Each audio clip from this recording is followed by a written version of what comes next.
جس نے اس چینل کو سبسکرائب نہیں کیا، سب سے پہلے اس چینل کو لازمی سبسکرائب کریں۔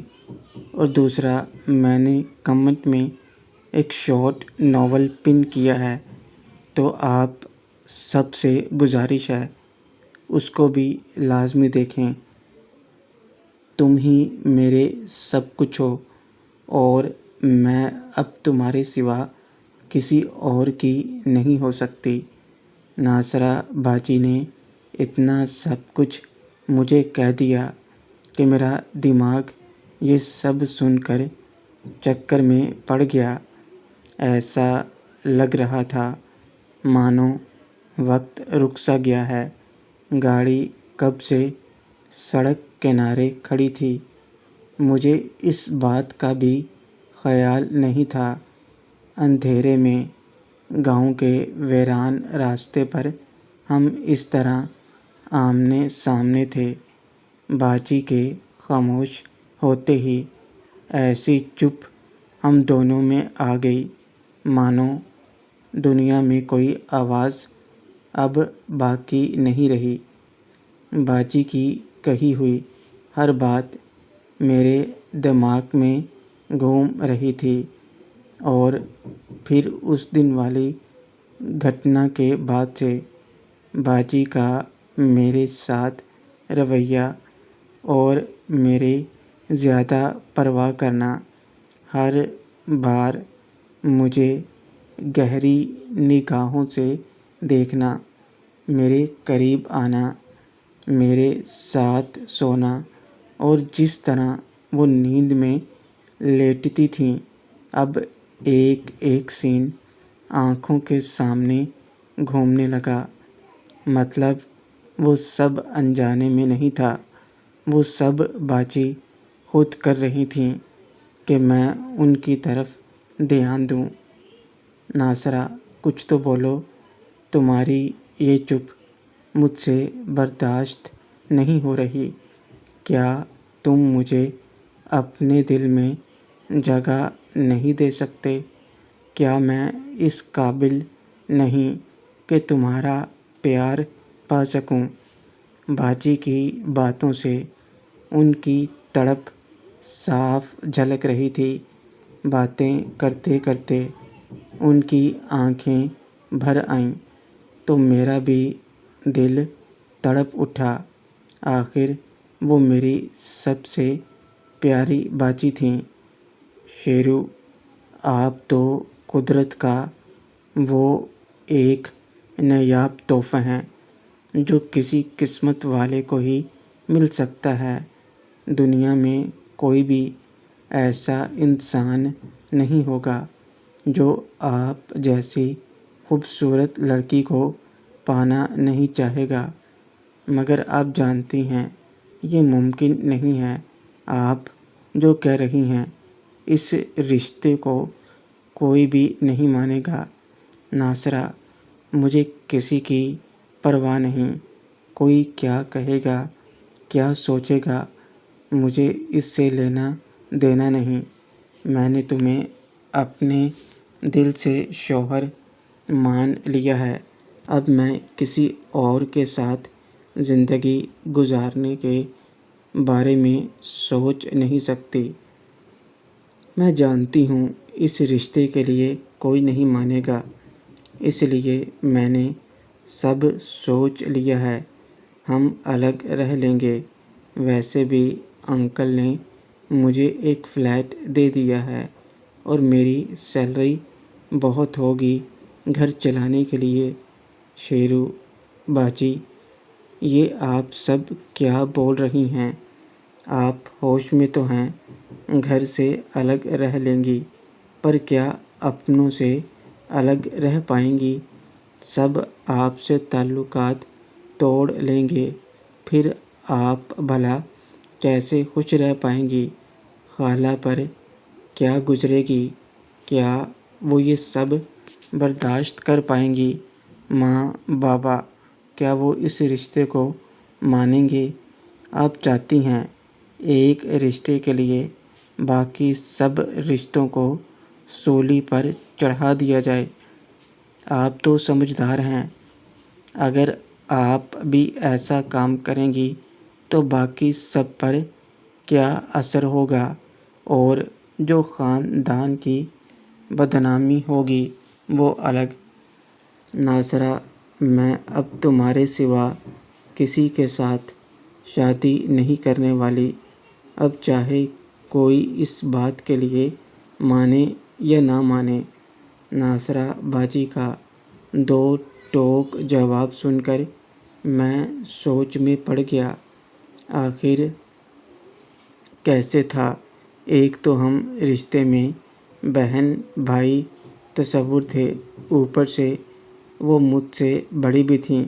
اگر وہ مجھ سے صرف پیار کی بات کرتیں تو ایک بار کرنے کے لیے میں مان بھی جاتا، کیونکہ کل رات کے ایکسیڈنٹ کے بعد میرے دل میں کہیں نہ کہیں باجی کے حسن کا جادو چل گیا تھا۔ مگر شادی، یہ تو مشکل تھا، کوئی بھی اس بات کے لیے راضی ہو ہی نہیں سکتا۔ ویسے بھی میری زندگی میری ماں تھی، میری زندگی ریما تھی، اور اس سے شادی کرنا پہلے ہی ایک بڑی مشکل تھی، اور اب باجی، شیرو، آپ جو کہہ رہی ہیں وہ نہیں ہو سکتا۔ باجی، اس بات کے لیے کوئی بھی کبھی بھی راضی نہیں ہوگا۔ آپ خود ہی سوچیں، اگر بات کسی کو پتہ بھی چلی کہ ہم ایک دوسرے سے پیار کرتے ہیں تو سارا دوش مجھ پر ہی آئے گا۔ آپ تو ہمیشہ ہی سب کی پیاری رہی ہیں، آپ کچھ ایسا کر سکتی ہیں، ایسا کوئی سوچ بھی نہیں سکتا۔ اس لیے ہر کوئی مجھے ہی دوش دے گا کہ میں نے اپنی بہن پر غلط نظر ڈالی۔ بچپن سے ہی میں کتنے ہی طعنے سنتا آیا ہوں، اور ایک بار پھر سے مجھے سب سننا پڑے گا۔ نائلہ مامی پر کیا گزرے گی یہ پتہ چلنے پر؟ اور خالہ کے بارے میں تو سوچئے، وہ مجھے اتنا پیار کرتی ہیں، جب انہیں پتہ چلے گا کہ میں نے ان کی بیٹی کے ساتھ، وہ جیتے جی مر جائیں گی۔ کیا آپ چاہتی ہیں کہ میں سب کی نظروں میں گر جاؤں، سب رشتے شرمسار کر دوں؟ اس شادی کے لیے کوئی کبھی بھی نہیں مانے گا۔ ناصرہ، مجھے کچھ نہیں پتہ، میں من ہی من میں تمہیں اپنا شوہر بنا چکی ہوں۔ اگر تم مجھے نہیں اپنا سکتے تو ٹھیک ہے، میں دباؤ نہیں ڈالوں گی تم پر، مگر تمہارے سوا میں کسی اور سے شادی کر لوں یہ بھی نہیں ہوگا، پھر چاہے مجھے گھر چھوڑنا پڑے یا دنیا۔ اب میری زندگی میں کوئی آئے گا تو صرف تم، ورنہ کوئی نہیں۔ اور رہی بات تم پر دوش آنے کی، تو میں خود سب کو بتا دوں گی کہ یہ میرا فیصلہ ہے۔ تم میرے شوہر ہو، میری عزت بچانے والے، تم پر میں کوئی آنچ نہیں آنے دوں گی۔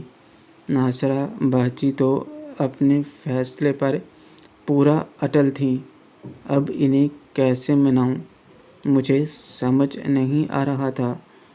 شیرو، آپ ضد کر رہی ہیں باجی، چھوڑ دیجئے یہ ضد۔ آپ میری سب سے اچھی، سب سے پیاری باجی ہیں۔ آپ کے لیے تو کوئی راجکمار آئے گا جو آپ کی طرح بہت اچھا ہوگا، میں تو آپ کے قابل ہوں ہی نہیں۔ آپ میرے بارے میں جانتی کیا ہیں باجی؟ اگر میری سچائی آپ کو پتہ چلے تو آپ میری شکل بھی دیکھنا پسند نہیں کریں گی۔ آپ نہیں جانتی، میرا کئی لوگوں کے ساتھ تعلقات ہیں، میں آپ کے قابل نہیں ہوں۔ ناصرہ، مجھے کوئی پرواہ نہیں تمہارا کس سے تعلقات ہے کس سے نہیں۔ ان سب باتوں کو سن کر میں اپنا فیصلہ نہیں بدلنے والی۔ تم کیا ہو یہ میرا دل جانتا ہے اور میں اپنے دل کی سنتی ہوں۔ آنکھوں دیکھا بھی غلط ہو سکتا ہے، کانوں سنا بھی غلط ہو سکتا ہے، پر دل جو کہتا ہے وہ کبھی غلط نہیں ہوتا۔ اور مجھے یقین ہے کہ جس کسی کے ساتھ بھی تم نے تعلقات جوڑا ہوگا اس کی بھی کوئی نہ کوئی وجہ رہی ہوگی، ورنہ تم کسی کے ساتھ کچھ غلط کر ہی نہیں سکتے۔ اس دن جب میں کپڑوں کے بنا تھی تم نے تو تب بھی مجھے نظر اٹھا کر نہیں دیکھا تھا، اس لیے یہ سب بتا کر اگر تم یہ سوچ رہے ہو کہ میری نظر میں تم گر جاؤ گے تو ایسا نہیں ہوگا شیرو، مگر میری زندگی میں پہلے سے کوئی ہے باجی اور میں اسے بہت پیار کرتا ہوں۔ ہم دونوں شادی کرنا چاہتے ہیں۔ اب آپ ہی بتاؤ میں کیسے آپ سے شادی کر سکتا ہوں؟ میری بات سن کر ناصرہ باجی خاموش ہو گئیں اور مجھے دیکھتی رہیں۔ ان کی آنکھوں میں نمی آنا شروع ہو گئی جسے دیکھ کر میرا دل بھی اندر سے دکھ رہا تھا، مگر اب یہ ضروری تھا کہ میں انہیں سچائی بتاؤں تاکہ وہ میرے بارے میں اپنا نظریہ بدلیں۔ شیرو، میں نے یہ بات کبھی کسی کو نہیں بتائی، مگر آج آپ کو بتا رہا ہوں۔ میں کسی سے پیار کرتا ہوں اور اسی سے شادی کروں گا۔ میں اس سے وعدہ کر چکا ہوں، وہ بھی دل و جان سے مجھے چاہتی ہے۔ کیا آپ چاہتی ہیں کہ میں اسے دھوکہ دوں یا آپ کو دھوکے میں رکھوں؟ میں ایسا نہیں کر سکتا۔ باجی، کچھ دیر ہم دونوں خاموش رہے۔ باجی کی آنکھوں سے آنسو بہہ رہے تھے۔ میں چاہ کر بھی انہیں چپ نہیں کروا رہا تھا کیونکہ انہیں یہ درد دینا ضروری تھا تاکہ وہ سنبھل سکیں۔ ناصرہ، کون ہے وہ؟ شیرو، ریما۔ اس کے بعد باجی نے نہ کچھ پوچھا نہ کچھ کہا اور نہ ہی میں کچھ بول سکا۔ میں ان سے نظریں چرا رہا تھا کیونکہ ان کی آنکھوں میں دیکھنے کی اب مجھ میں ہمت نہیں تھی۔ باجی نے خود کو سنبھالا اور کار اسٹارٹ کر کے گاؤں کی طرف بڑھا دی۔ گھر پہنچ کر باجی سر درد کا بہانہ کر کے سونے چلی گئیں۔ دل میرا بھی دکھی تھا تو میں نے بھی طبیعت صحیح نہ ہونے کا بہانہ بنا دیا اور اپنے کمرے میں چلا گیا۔ پر مائرہ مامی میری نظروں کو شاید سمجھ گئی تھیں۔ نائلہ مامی اپنے کمرے میں تھیں۔ میں ان سے اور سرور ماما سے مل لیا تھا۔ دلدار ماما اور دیپا مامی کو بھی شکل دکھا دی تھی، مگر نکہت خالہ کو جیسے میری بات پر سہمت نہ ہوئی اور میرے پیچھے ہی کمرے میں آ گئیں۔ نکہت، کیا ہوا؟ تیری طبیعت کو بخار تو نہیں؟ کیسا لگ رہا ہے؟ نکہت خالہ نے آتے ہی میرے ماتھے پر ہاتھ رکھ کر بخار چیک کیا اور مجھ سے پوچھنے لگیں، شیرو، بس جسم ٹوٹ رہا ہے، تھکاوٹ سی لگ رہی ہے اور نیند بھی آ رہی ہے۔ نکہت، میں کھانا لاتی ہوں، پہلے کھانا کھا لے ورنہ طبیعت اور خراب ہو جائے گی۔ شیرو، نہیں خالہ، دل نہیں کر رہا کھانے کو۔ نکہت چپ چاپ بیٹھ، میں کھانا لاتی ہوں۔ نکت خالہ ماں کی طرح میرا دھیان رکھ رہی تھیں اور مجھے آرڈر دے کر چلی گئیں۔ ان کے جاتے ہی مہرین کمرے میں آ گئی۔ اس کے چہرے پر بھی پریشانی صاف نظر آ رہی تھی۔ مہرین: تمہیں کیا ہوا ہے؟ شیرو: کچھ نہیں، بس تھکاوٹ ہے شاید۔ مہرین: باجی کو کیا ہوا ہے؟ دونوں کی ہی طبیعت ایک ساتھ خراب ہو گئی۔ آخر بات کیا ہے؟ میں نے مہرین کی آنکھوں میں دیکھا تو اپنے لیے پریشانی صاف نظر آئی۔ میں خود کو روک نہیں پا رہا تھا۔ ایسا لگ رہا تھا کہ ابھی آنکھوں سے آنسو بہہ نکلیں گے۔ آج میں نے اپنی سب سے پیاری باجی کو دکھی کیا تھا۔ مجھے کچھ نہ کہتا دیکھ کر جیسے مہرین میری آنکھوں کی زبان سمجھ گئی اور اس کی آنکھوں میں بھی درد کا احساس ہوا۔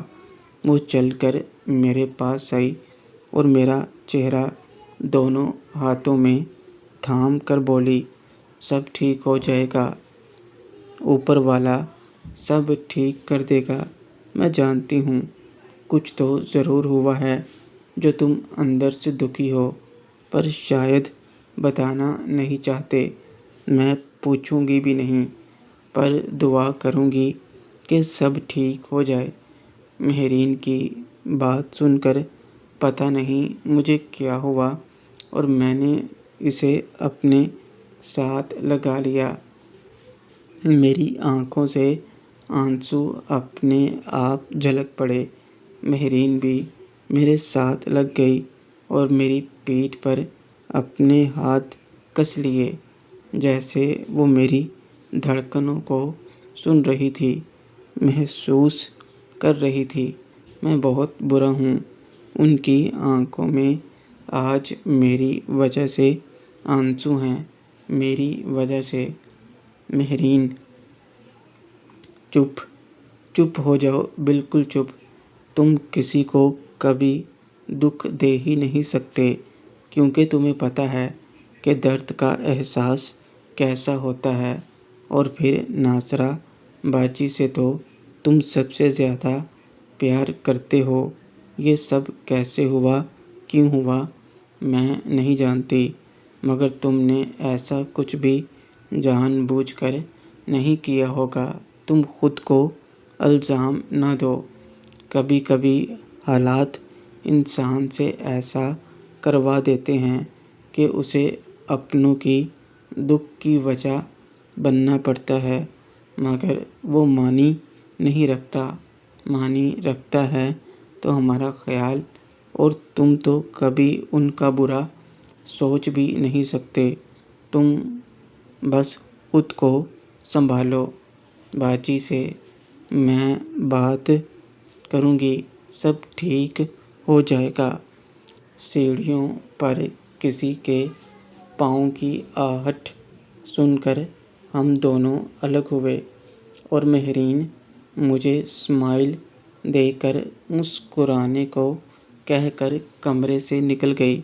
تبھی نکت خالہ ہاتھ میں کھانا لیے آ گئیں۔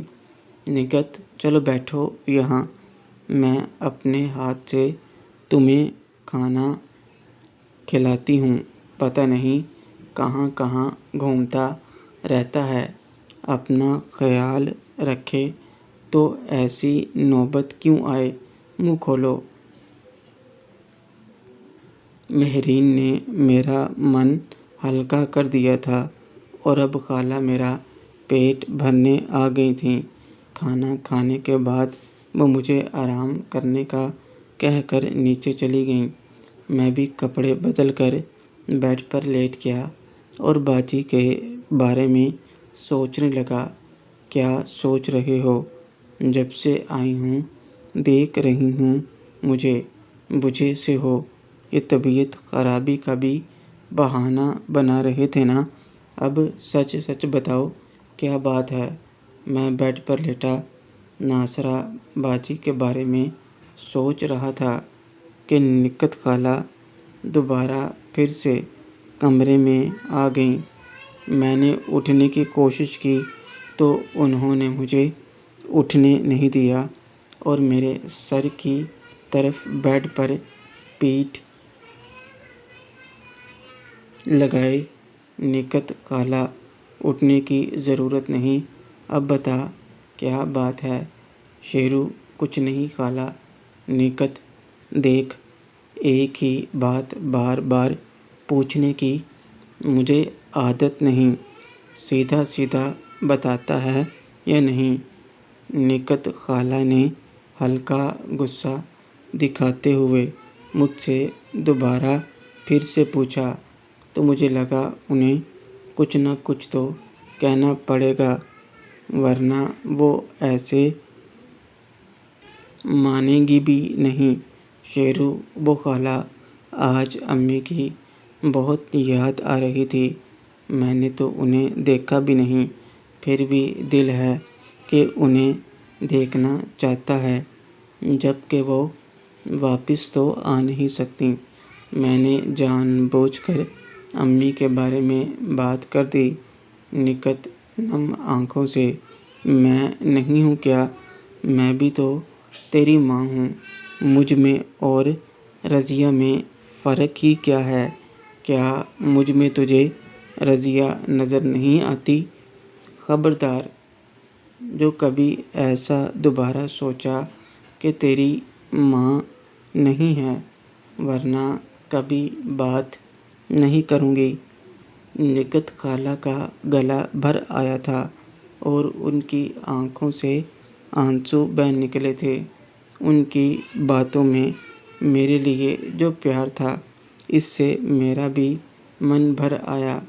خالہ میرے گلے لگ گئی اور آنسو بہانے لگیں اور میں انہیں روک رہا تھا۔ شیرو، معاف کر دو خالہ، دوبارہ کبھی ایسا سوچوں گا بھی نہیں۔ میں بھی کتنا پاگل ہوں، میری ماں تو میرے سامنے سلامت ہے۔ نکت، تو پھر ایسی باتیں کرتا کیوں ہے؟ چل آرام سے لیٹ جا۔ خالہ نے پیار سے تھپکی دیتے ہوئے مجھے لٹا دیا اور میرا سر اپنی گود میں رکھ کر تھپکی دینے لگیں۔ تبھی ان کی نظر دروازے پر گئی اور ان کے بولتے ہی میں نے بھی دروازے کی طرف دیکھا، جہاں مائرہ مامی کھڑی تھیں۔ نکت، ارے مائرہ، تو وہاں کھڑی کیا کر رہی ہے؟ مائرہ ماں بیٹے کا پیار دیکھ رہی تھی، سوچا بیچ میں ڈسٹرب کرنا ٹھیک نہیں۔ نکت، چل آجا اندر، اب اپنے بیٹے کو پیار بھی نہ کروں میں؟ مائرہ، میں تو دیکھنے آئی تھی شیرو کو دودھ مل گیا کہ نہیں، پتہ ہوتا آپ یہاں ہیں تو سوچنے کی ضرورت ہی نہیں تھی۔ آخر ماں اپنے بچے کو دودھ تو پلائے گی۔ مائرہ مامی نے یہ بات ایک شرارتی مسکان کے ساتھ خالہ کو دیکھتے ہوئے کہی اور ان کی ڈبل میننگ باتیں سن کر نکت خالہ مشکل سے خود کو روک پائیں شرمانے سے۔ نکت، میرا بیٹا ہے، میں دیکھ لوں گی، تو اپنے بیٹے کی فکر کر، اسے دودھ پلا۔ مائرہ، میں تو اپنے بیٹے کو دودھ پلا ہی دوں گی، آپ بھی ذرا اپنے بیٹے کو تازہ دودھ پلا دیجیے۔ اس بار تو نکت خالہ کی بولتی بند ہو گئی اور وہ ہکلانے ہی لگ گئیں۔